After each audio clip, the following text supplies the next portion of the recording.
righty, gentlemen. Let's get to work. Ladies, gentlemen, and monsters of all ages, it's one hell of an interesting time in a community when a single person playing a game makes a really big splash, but this is one of those moments. For those that don't know, this is Asmongold. He started off mostly as a World of Warcraft streamer, and within the last 7 years or so, simply grew to be one of the biggest names on all of Twitch, and of course, his main focus is deep RPGs with good boss fights and interesting mechanics, and generally ones that have an addictive grind or farming loop in them too. Those things said, it seems almost natural for him to play Monster Hunter, right? But despite that, and his chat always bringing it up pretty frequently, he refused to try it for years and years because he just didn't think it looked right for him, and he always had other games going on. That is, at least until about a week ago, when he finally decided to give it a go, and to put it simply, this is a person who does not give two shits about how popular something is doing. If he does not enjoy it, he will not play it. And he kept playing it, and he kept playing it, and he kept playing it, and he's still playing it, and you get the idea. He is hooked, he is into it, and it's a big deal because honestly, while big streamers did jump on the game a bit when it was fresh as a new thing in 2018, it's a very big difference to have this happen now in 2023, and with someone as big as Asmongold is, and for a large portion of his audience, this will be their only real view into what Monster Hunter is, or at least their first real view. From watching his chat while he plays, I'd say about 20% of them are seasoned Monster Hunter veterans, 40% or so have played Monster Hunter World but have varying levels of knowledge. Some have finished it and are good at it, some of them not so much, some who think that they know what they're doing but give advice that shows that they don't, or answer the questions he has loudly and incorrectly. But then there is a good 40% or so that has just never actually watched Monster Hunter gameplay properly, never given it a shot because they always just thought it looked too clunky or janky or silly for them, and to a lot of people, Asmongold's opinion holds weight. So if he plays the game and says, "This is actually a lot more fun than I thought it would be," what that does is spread that concept into the minds of every single person who has ignored Monster Hunter outside of this, outside of watching this stream, which means even more new potential players for the series during what is already the Return to World event, and that is always just a great thing in my opinion. So all that said, I've been watching these myself in my free time as I just love absorbing that new player feeling and experience, reminding me of when I knew nothing and was just throwing myself face first into this ridiculously massive and vibrant thing that we call Monster Hunter. So today we're going to have a look at his earliest significant hunt and react to it properly, as well as his most recent hunt to see how he's grown as a hunter, and talk about it from my perspective as someone who has both watched Asmon for quite a while now, and who has thousands of hours in Monster Hunter over the last handful of years. Here we are then in the first hunt, and to set this up properly, this is a super early game quest in base world where you escort the researchers through the wastes. Long story short, it leads to you fighting a Baroth, but before this becomes a Baroth hunting quest, you have a scripted encounter with a Rathian. Yes, that Rathian. But at this point in the game, she is a fair bit above your actual pay grade compared to everything else that you've fought, and the game intends for you to just distract her for a moment, teaching you something that you can do with slinger ammo and showing you this cool later game monster, but then it wants you to run away for safety as it's just not your objective. So let's see what happens here. What's going on? Oh, dear me, a Rathian! Jumpin' jackies, a Rathian! All right. Right? Yeah, just go get him. Times like these, it is important. It's at this point that I want to just take a moment and talk about this because I find it very interesting that, well, first, this is a great freeze frame of Rathian, nice to say hello to you, but Asmongold is going to take this fight, right? He's going to do this fight. He's going to fight this Rathian to the death. And I don't know if it's from pure stubbornness of, I've seen a boss, I need to kill it, or if he's just completely unaware of the fact that all of the NPCs are about to yell at him that he's not supposed to kill this for the next 10-15 minutes, but I find it really funny either way, and I'm glad that he did it, because he actually does very, very well, so let's check it out. Run for your life! See, even here, they just say run for your life. Yeah, sometimes you're too focused on what's in front of you, and I get that. Good hit, good hit. Oh, big dick time. Big dick time. Oh my god, he went the wrong way! Oh, that's classic great sword. Classic great sword. He misses that. But it shows that he knows what he's doing, really. I mean, he calls it big dick time. I appreciate that. I don't know what Josh thinks about that. Josh, what do you think? Look, yeah. He's out of line, but he's right. And yes, for those wondering, he is playing Greatsword, which was basically just a really fast decision that he made at the start of the game. He literally looked at every single weapon in the item box with minimal input from chat and just said, I want one of the big ones. I want one of the ones that looks big and meaty, and that's really respectable as somebody that uses a hammer. I get that. I do wish that he had tried some of the other weapons. So far, he has only played Greatsword. He has stuck to Greatsword. It is working for him, and I can understand why I would want to stick to it. But there's so many cool weapons in this game that I wish he would try out. But, you know, one thing at a time, right? Once he gets used to the game, maybe he'll try out some other ones. He did express interest in Hammer, and as somebody who mained Hammer through the vast majority of Iceborne, Hammer's freaking awesome, and I think he'd probably like it if he likes Greatsword. Especially watching him play Greatsword the way that he does. He's not really learned to do the tackle yet, at least as of this point in his playthrough, so he's basically just using it as get a big hit once in a while, prepare a big hit knowing that the monster is about to move towards you, or, you know, just walk around and dive. He's avoiding attacks by moving positionally, by dodging, which is something that is more along the Hammer's line of thinking, because what Greatsword is meant to do, more often than not, is use shoulder tackles to get through attacks. Is this a tail situation? Yes, okay, all right.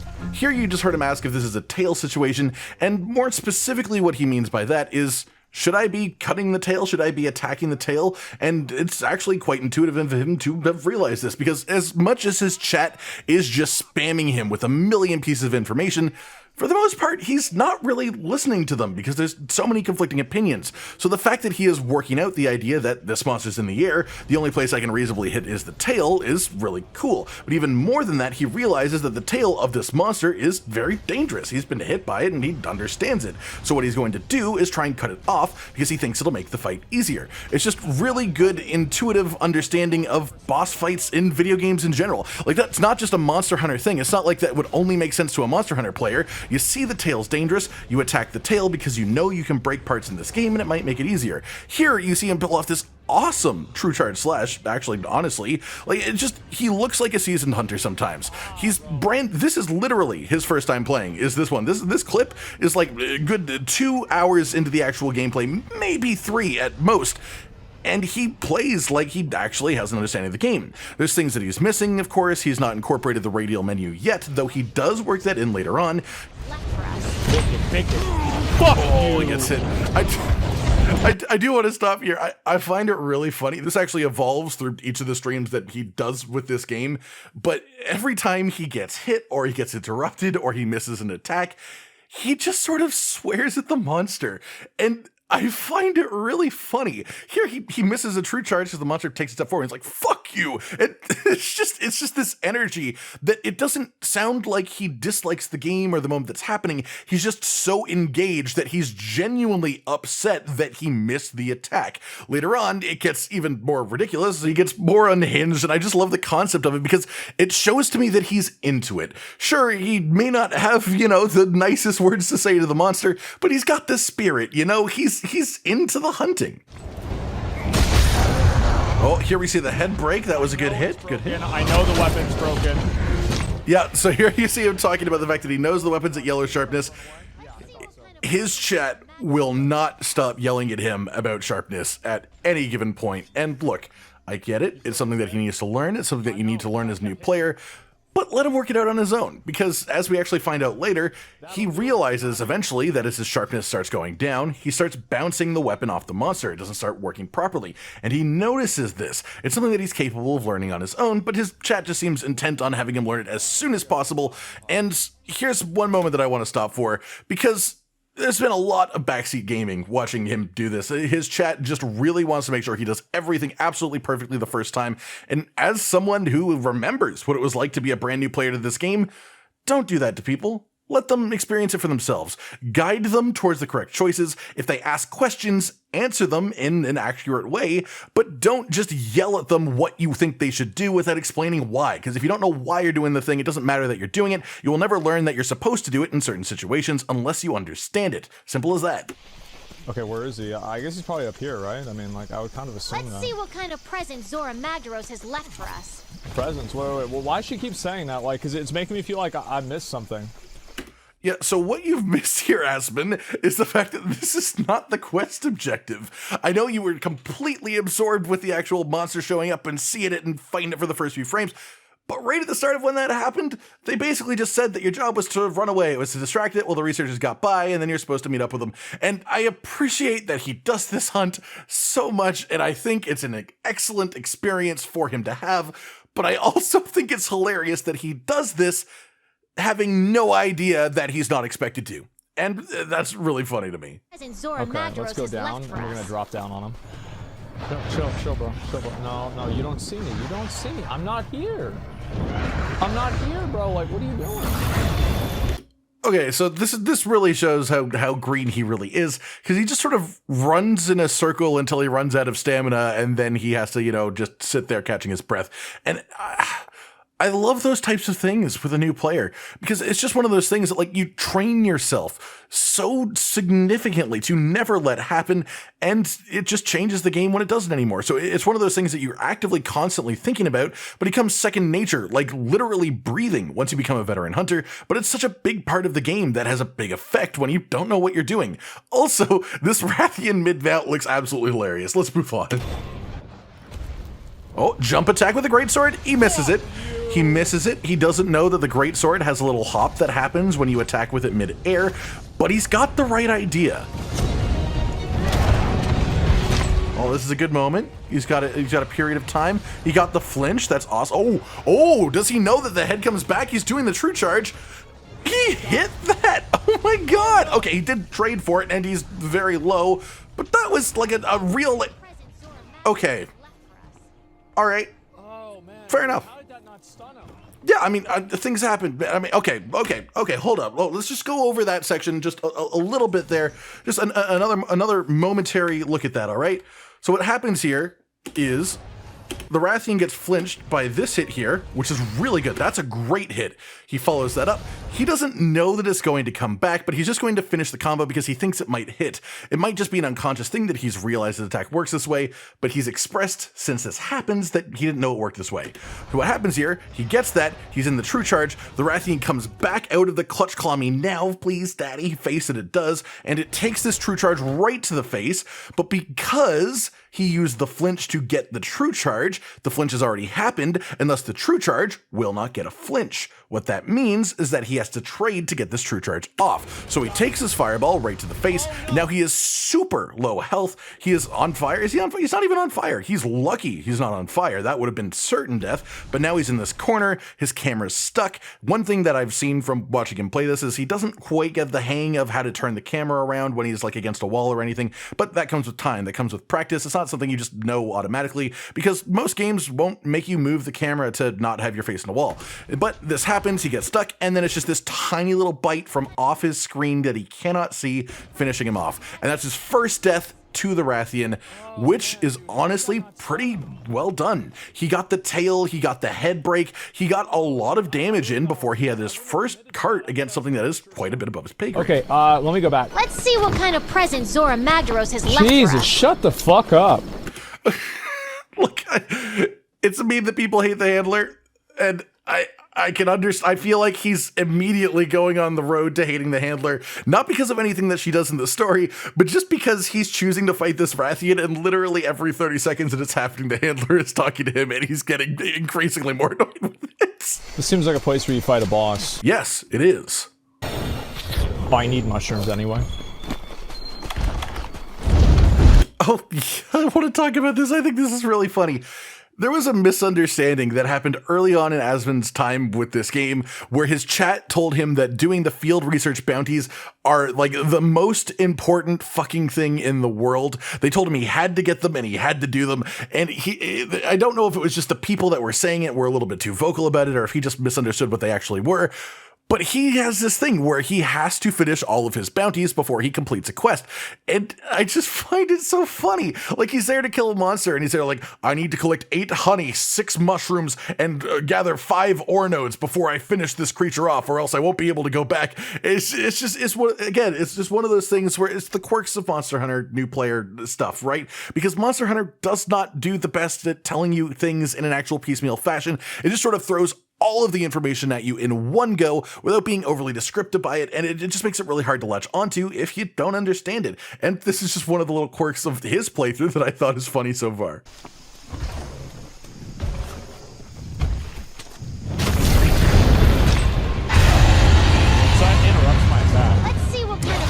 That's him just realizing that roar flinches are a thing in the game, which, to be fair, makes a lot of sense because I believe Rathian is the first monster with a roar strong enough to actually flinch you this early on. So the fact that he recognizes that fast, very good.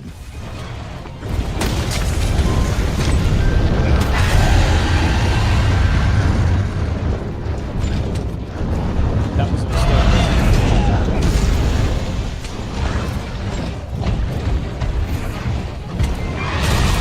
Oh, that's rough. Okay, replay on that one, boss. Here he is, full health. He goes for the charge attack on the flying Rathian. Rathian comes in with the obscure flying dive attack, which he probably hasn't seen up until this point in a way that he recognizes. That puts him to about half health. Fine, but he's fighting in a little bit of a corridor. And again, look at the camera. It's a bit zoomed up. That's because the wall is close behind him. And again, he can barely sort of see what's happening. The Rathian does this bite, but he's stuck under him. His camera's getting even worse. Look how close up this Rathian's eye is. This is really heavy on the camera side of things as to why I think he had problems here. He just needs to learn how to turn the camera. And I think one thing that a lot of players struggle to adjust to, as you can see, he just dies. He can't even really see what's happening. But one thing that he needs to adjust to that a lot of players do is that the camera does not affect your actual aim of attacks in Monster Hunter. So he can adjust the camera whichever way he needs to be able to see what's going on. And in that case, he just doesn't know that yet. It's not programmed into him yet the way that Monster Hunter works, that other games don't. I didn't think that would do so much damage. I'm going to play it a lot more defensively this time. That is something that a lot of players don't even recognize when they're hundreds or thousands of hours deep into Monster Hunter. Some people just go full aggression all the time, and to put it quite simply, that's not the way it should be all the time. And especially if you're using a great sword, you can definitely do more hit and run tactics if you recognize something is threatening, which he's done here because he's died twice. Though it is worth mentioning, he had insurance, so he does have a spare cart here. Okay, good angle of start, good way to set this up. Oh my god, he's been hooked by the neck, and it misses. Oh, that was like, I need to point this out. Right here, this tail swipe happens. He starts the attack aiming at the head. He goes a little bit early, but right here, this tail swipe happens. He gets hooked by the head. He's in the perfect position so that if he had been hooked by the head the second time here, this true charge would have hit the Rathian in the head, but he's just slightly on the other side of it, hits the little follow-up, the beginning attack on the tail, and then just whiffs it completely. And that is completely reasonable. The thing is, that shows that he had the right idea. He knew what was going to happen and he tried to take advantage of it, and he just didn't know quite the specifics of the animation, really. Oh, his cat with perfect stun. His cat, by the way, comes in absolutely clutch at certain points in his playthrough. We'll see later on, but he has some absolute luck when it comes to cat AI. And here's the limp. Here is the limp.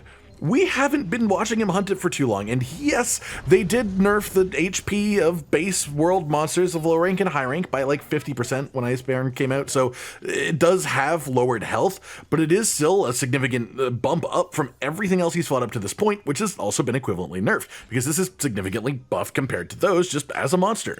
So the fact that he does this quick is pretty impressive. And at this point, he accidentally sort of continues the quest, spawns in the Baroth, and he fights the Baroth for a couple of minutes, but I don't really want to talk about him fighting the Baroth. Baroth's the Baroth. I want to talk about the rest of the Rathian, so we're going to skip to when the Rathian continues. Yeah, it shouldn't be that hard now. I feel like I generally understand what to do. That's basically Monster Hunter, like, described in a nutshell. It shouldn't be that hard now. I feel like I basically know what to do. And that's just an expression of, hey, I've fought this monster a bit, I've learned its attacks, now I can fight it. And Monster Hunter is just one of those games where that's like the whole mantra of the entire thing. Every monster is a pattern. It's a puzzle that once you figure it out, you can solve it by just recognizing animations and telegraphs and positioning yourself accordingly. Some people learn that a lot faster than others, and generally I find the people that actually understand that are the people who enjoy Monster Hunter more than anyone else. So I think this bodes well for his continuation. That said, we're in this final section. He got a wake-up hit. At this point, he doesn't understand. He's never been told that sleep wake-up actually gives a bonus damage modifier to the attack. He also doesn't know how to space true charge, so he just went for the classic normal charge wake up attack. It's pretty good, but he does actually work out the true charge later on, actually, the wake up. Even without being told by his chat to do it, he just works it out. And that's one of those things that sort of like intuitively comes along with years and years of many different RPG experiences that someone has.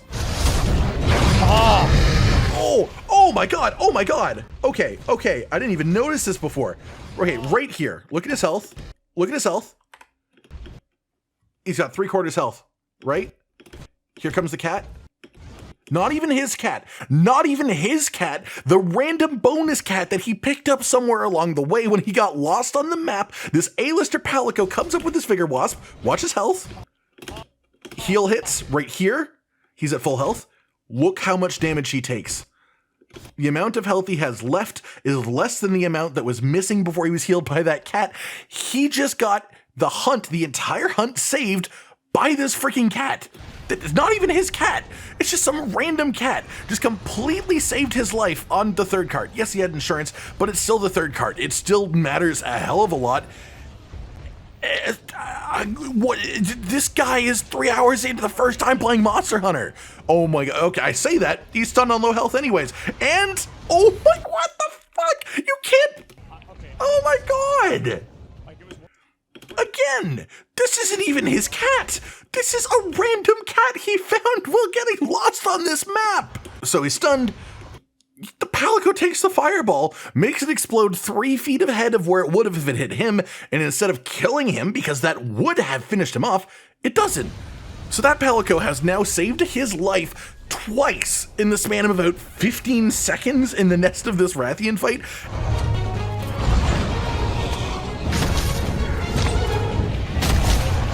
Is he a deadass? He a deadass. There it is. All right. Fuck yeah, we got him. All right. That was pretty good. You hear that? Let's loot this bitch. You hear that? That's somebody who's enjoying Monster Hunter, and I love hearing that.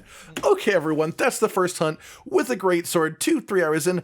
Let's go back to Josh, get his opinion on this, because of course, he's using great sword, and that's Josh's baby, Josh's love. So Josh, tell me what you think about Asmongold using great sword. Look, I realize me popping up out of nowhere to talk about Greatsword and the objectively correct choice that Asmongold has made. You might think I'm going to be over here like, well, yes, of course he chose the best weapon. It's the best weapon. But look, I'm not just going to do that. Literally, I'm not just going to do that. So first, of course he would choose Greatsword. It's the best weapon in the game. I mean, it is objectively correct. Bravo.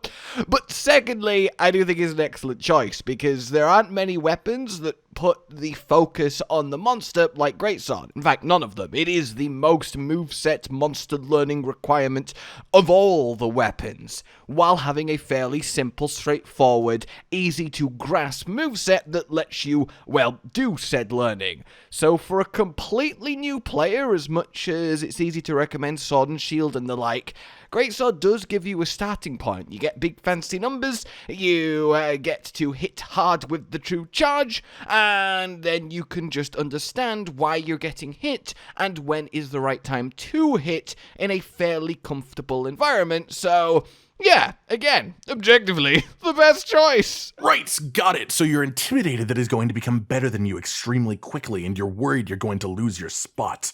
I see how it is. In any case, that does it for the Rathian hunt. And yeah, in case you didn't notice, where we're paused here, he got a frickin' Rathian plate. So of course, that is absolutely just reward for the monumental effort of killing that in that point in the game.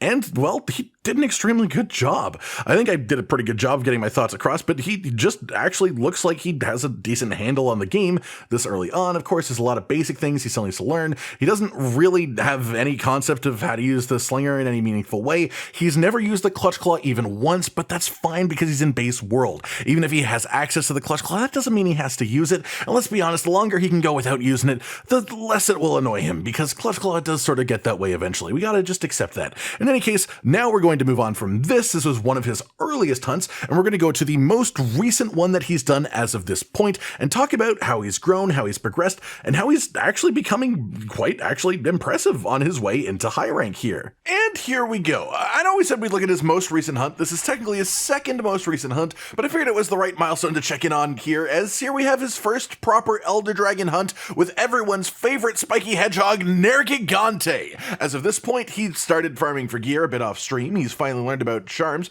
He was told to grab Demon and Armor Charm as well, which is really good. So while he is sort of flying through the game at Mach speed, he is also at least learning those basics along the way, which is great to see. All that said, let's see how Asmongold does here. Get the fuck out of here, bitch. It's just a little guy. Run! Smash! Full power!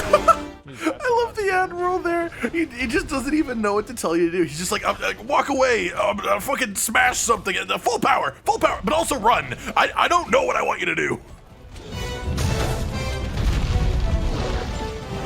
All right, he's going for the tail. That's a good move. Anytime you can go for the tail of a monster and it's not an unweak point, anytime it is a weak point, to be more specific, the tail is probably a good place to start. It just is a good way to actually neuter the monster's moveset a little bit for the most part, and it's a nice safe place to stand with a lot of monsters, so it's good that he's working that out. And that is something that does sort of transfer from other RPGs and boss fight type games.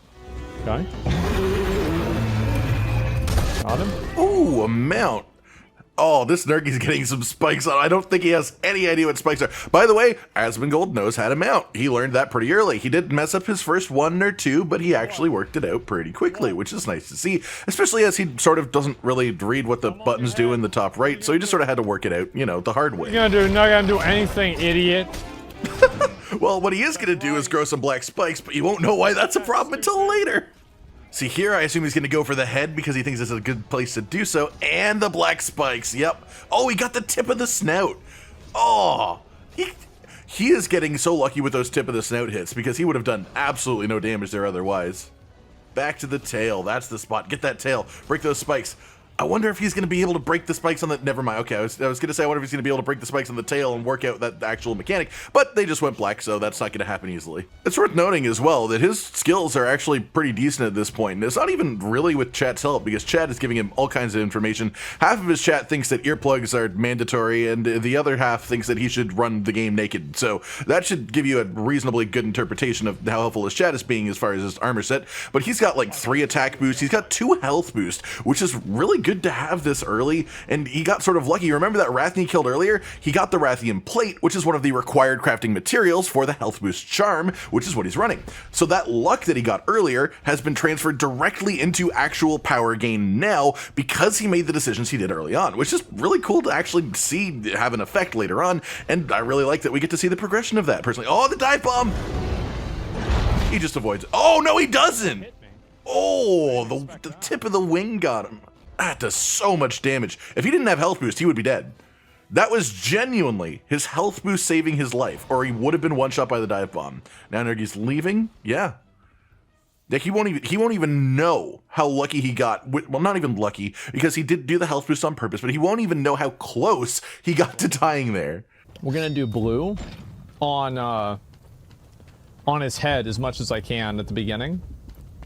That way I can maybe destroy his horn here. Okay, yeah, no, reasonable. I'm not sure what he means by we're gonna do blue, but if he's attacking the head, oh, he means his sharpness. He wants to use the first few hits of his sharpness on the head because he's got just a few hits of blue sharpness on that Jagrass Great Sword. Got him. Oh, the clutch claw me now, daddy pose. Oh, he actually used the clutch claw too. There you go. He's worked it out. Even just a little bit, he's worked it out. Nice. Tenderized face with the white spikes on it. Again, he doesn't know this yet, but if he were to beat the hell out of that would be an excellent way to progress. But he's playing it safe. When the monster is not like fully knocked down, he's just avoiding the face because he recognizes it as a danger zone, which again, good way to play. Oh, we gotta sleep. Oh, the cat coming in clutch. His cat has been using the Radabon weapon, the sleep weapon, and let's see if he's worked it out. Okay, so I have seen him hit a wake-up hit before. I want to see if he hits this one now, because obviously this is the one we're seeing. I have no idea what happens here. I've not seen this hunt before. Okay, a little bit too far. Does he know that? He does. Oh, nice. He's able to recognize if he's too far or too close from that first hit. I think this is good. Oh, that was inches. Okay, just do it again from the same spot, right? Yeah? Sleeps over. Sleeps over, but I think distance-wise, he got the right spot on that one. And he should have another chance as a sleep hit later. Oh, big hit. Unfortunately, on an already black spiked area, so he couldn't get the pop, but big freaking hit. Gray numbers, because it's clipping the wing with the black spikes right now. Yeah, he's hitting the wing before hitting the tail, even though he's aiming for the tail just because of the way that Great Sword works. So he's not getting the numbers that he should be for the attack he's trying to do. Again, just something that he'll learn over time as he sees the actual attack patterns. Oh, a spike break! He got a spike break. He doesn't realize it though. He wasn't looking at the wings when it happened. I really want to see if he does learn that mechanic though, just sort of naturally, because with that much like raid boss experience, that's a very raid boss like mechanic. So I could see him just sort of catching that if he sees it happen actively on time. Okay, so at this stage, Nergi has 2 spots with black spikes, 3 spots with black spikes now. He's getting pretty close to his next dive bomb if he doesn't break that arm. I'm not gonna fight him in there. Oh, he's learning. Don't fight in corridors. Absolutely, corridors are fucking nasty. So he can do a tail thing. Okay. He does do a tail thing, but it's definitely his worst move. Dive bomb. Dive bomb. He's not. Oh. Oh, as I was about to say, earlier he survived it because of the extra health boost health. Right here you can see his health, it's below maximum, and that means he is just within one-shot range here. He doesn't sheath his weapon, he doesn't know the attack, he tries to iframe it just early. Right here is where the iframes are, the attack hits there, just afterwards. Like, he was actually very close to roll dodge iframing the dive bomb that killed him there. In any case, impressive so far. Yeah, he can kill you in one hit, but only if you're not at quite full health. As you showed earlier, his strongest attack did not one-shot you earlier, so you still have a really good chance of pulling this together. Just keep yourself at full health. So here his chat is trying to tell him helpful things to deal with what he just did. They told him that he can block that attack. They've told him that he can Superman dive. He has no idea how to block with a great sword, which is fair because he's never been told how to. He has no idea how to Superman dive because people use the term Superman dive, which is probably the least explanatory thing of the action, unless you already know how to do what the action is, right? And other than that, they told him to use a max potion. So he does that, he gets some more max health, and that's a really good thing for him here going on to the future of the hunt. Good. He's learning about the Clutch Claw flinch. Like, both times that the Clutch Claw flinch has happened, he has Clutch Claw Nergigante. And he's getting the tenderized hits on the head, which is, you know, it's decent damage in itself, but he doesn't quite understand how to capitalize on it yet. I suppose he's more just playing it safe still, but in that case, oh, he gets the tail. He has been focusing it a lot. That makes sense. Oh, sleep again? His cat is freaking doing things here. The amount of times that I've had a cat in this game get 2 sleeps in one hunt that's not even, you know, the injured sleep, that's crazy. He is losing some of the time to line up the hit because it takes him a couple attempts usually, but he, you know, he's getting his setup in. Oh, that's a close one. I think he's good. I think he's good. I think he first timed this one. Yeah? Oh my god! It's so close! He's just going for it. Yeah, he just wants the wake-up hit. He recognizes he's not going to be able to do another one before Nergigante wakes up. That's a good 244. Still a lot of damage. It's good damage. It may not be a true charge, but it's a lot better than letting him wake up. And he's still probably got one more chance at getting a good wake-up hit in this quest. He's got a lot of white spikes going. If he doesn't break some of those, then they will turn black and we'll have another dive bomb on our hands. But again, that's something you have to learn with time. And that's something that I love about Nergigante, and why I think that watching someone's first Nergigante experience is one of the cooler first monster experiences to see, because he's such a learnable monster with so many interesting mechanics like the spikes that when you know about them makes him so much easier and so much more manageable. But when you don't and you don't understand it, you don't know why your weapon's suddenly bouncing while you're doing a ton less damage, you don't know why he's doing the dive bomb so frequently, it can be really tough unless you're just playing well in general, unless you understand the basics of how to survive and still be able to do damage in this game. He's doing a great job. Oh, here we go. Dive bomb again. Dive bomb the third. Not quite full health, but he dodges it. There you go. Roll behind it. That's the other way to do it. You can guard it, you can tackle it, you can Superman dive it, or you can get behind him. Those are the 4, I guess, for him, ways of dodging that attack for him.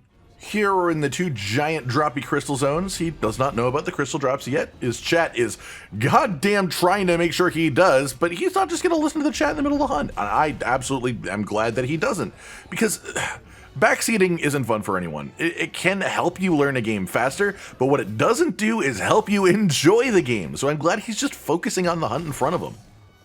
Oh, the limp! Uh-oh. He's got him limping! Uh-oh, somebody's having a bad day. And he knows what that means. Over there. That way I can get a charged attack at the beginning. Oh my 'Cause god. if they run away and they're sleeping, I think, or they run away, they'll go to sleep. He worked it out. Every time until now when a monster walks away, he's just been following them full speed. That's like the moment that he's like, it just like became aware within his head. It's just like, yep, and I think if I let them walk away, they will go to sleep. And he's right. He is 100% correct. That's a thing that most players don't realize for ages because, of course, it just sort of makes sense logically that if the thing is running away, you want to follow it so you can do more damage. He doesn't sleep in this zone, however, but he's got the right logic. Oh, and of course, the moment he engages, Nergi continues limping back to his nest. I'll let him go again. All right, here we go. Another chance for a sleep wake-up hit. One with no timer on it as well. Nergi does not have black spikes on his head, which makes the head a good spot. He's too far here. I think he knows that because he stopped. Yep, he realized that. He's still too far, I think. But the horn might get a little clippy if he does go for it. Either way, I think he's going to hit this. Then we'll have to see how he deals with the scripted dive bombs. Oh my god. Again, just centimeters off of clipping with that horn on the way down on the downswing. That's going to be too close now, I think. Oh no, he's got it. This is good. This is good. This is the one. Oh! 670 damage. There you go. That's the biggest damage number he's hit so far. That is by far the biggest damage number he's hit so far. And here's the scripted dive bombs. Okay, yeah, he got behind it. He's recognizing the dive bomb animation, which is really good as well. Nice. Good jump. Good jump. Side dot. Sort of a hip check, I guess. Yeah, that attack has gotten him more than anything. I think he just doesn't understand the angles of it. Oh my god. That was close to being a cart. That was genuinely close, but he evaded it. Good for him. Jump attack. Another mount. Oh. This is it. He's not failing this quest. There's no way. He's got one cart to spare. Yes, he doesn't have a maximum health increase for that final cart. He's got his mount here. Nergi's covered in white spikes, and he got nearly 700 damage in a single hit on the wake-up hit after he was limping away. This Nergi's probably going down within a minute, I would say, at most. He might even go down during this knockdown if he gets a true charge off on a good spot. And he's got so many good spots right now to true charge. Oh, he's aiming for the head. That's probably the wrong call, and he got the arm, and he killed it! Look at his face. Oh, there it is. Holy shit. He's apologizing for his mic peaking, but you can see the enjoyment in his face. He's getting it. He is enjoying Monster Hunter. He's moving forward with it. It's so lovely to see somebody like you can tell the satisfaction of a hunt is really getting into his head there, and that's the type of thing you want to see. That's a Nergigante gem. Okay. Was that good? That's a second Nergigante gem? I got 2 gems. You got 2 gems? That's nice. Yeah, that's nice. Well, I mean, there you have it. The birth of a new hunter, how well he was doing early on, how he's adjusting as he gets further and further in as well. The best thing that I can say for him by far is that Asmongold has patience, to put it simply.